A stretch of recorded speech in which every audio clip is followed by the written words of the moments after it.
There's no better feeling than the one you get when you go out on a warm sunny day and you take your first shot on the basket.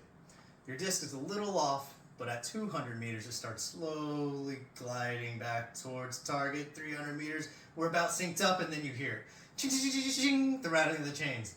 You just threw an ace and everybody's cheering. This is disc golf, and today I'm going to teach you how to play this rapidly growing sport. According to the Professional Disc Golf Association, in an article titled "Get Started in the Sport with This Definitive Introduction," an estimated 8 to 12 million Americans are already playing or have tried this sport in the past. For you to get started, you're only going to need to know two things: the rules of the sport and how to throw a disc. First, let's talk about the rules. A lot like golf, you'll start at a tee pad and work your way towards an objective. Unlike golf, the objective is not a hole in the ground, but instead a structure that looks like this. It's a pole that's raised 2 to 4 feet off the ground with a basket and chains draping into the basket. The chains are there to help collect the disc and drop it into the basket. A usual course is made up of about 18 baskets, and the winner of the game is the person with the lowest cumulative throws at the end of all the baskets. Play starts at the tee pad, where you'll want to do what's called a run-up. On the tee pad, you get to run all the way across the tee pad and then throw your disc. That run-up gives you extra momentum when throwing your disc. The only rule is you can't go beyond the tee pad. Wherever your disc lands on the fairway is known as the lie. Wherever it lies is where you throw it from. Very similar to golf. Then you keep doing this until you get it into the basket. Keep in mind that if you go out of bounds outside of the fairway, you'll need to collect your disc, bring it no more than a meter back onto the fairway, and then take your shot.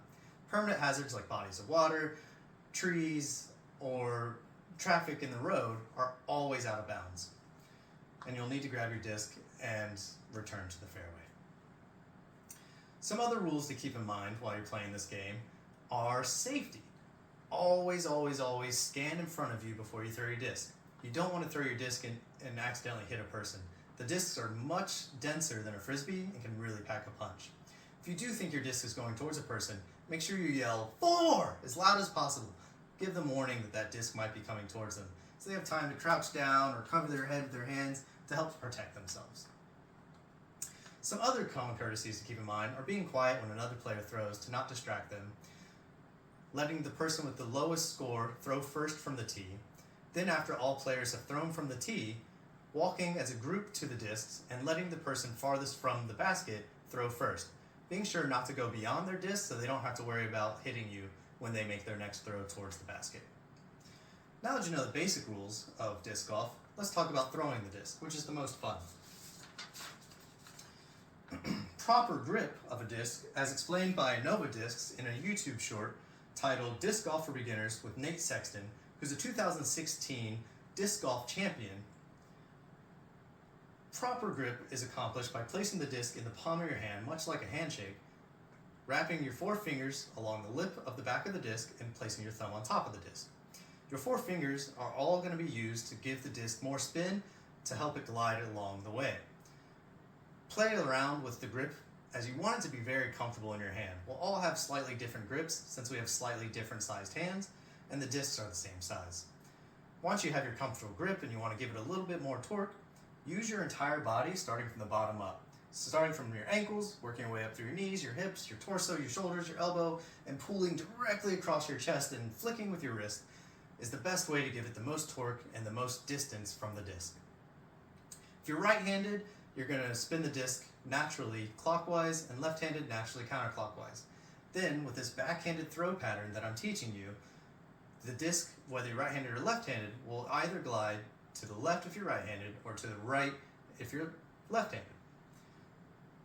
Don't think of this as a disadvantage, but use it to your advantage because most of the time you're going to have obstacles like forested areas that you'll have to dodge through trees to get around. So play around with different angles of the disc too to see different speeds that you can get it to turn in one direction or the other. Now that you know how to play the game and you know how to throw a disc, all that's left to do is get out and practice. The best part about disc golf is that most disc golf courses have rental shops where you can rent a disc, so you don't even need to bring anything to your first time. My favorite disc golf course right now is Morley Disc Golf Field in Balboa Park, which is here in San Diego. It'll cost you about $5 to play all 19 holes, And then the best part about Morley is the views. As you're walking around, you're going to get these incredible views while you're playing this fun sport. It's going to be a great time for you, whether you go solo, with friends, family, or even coworkers.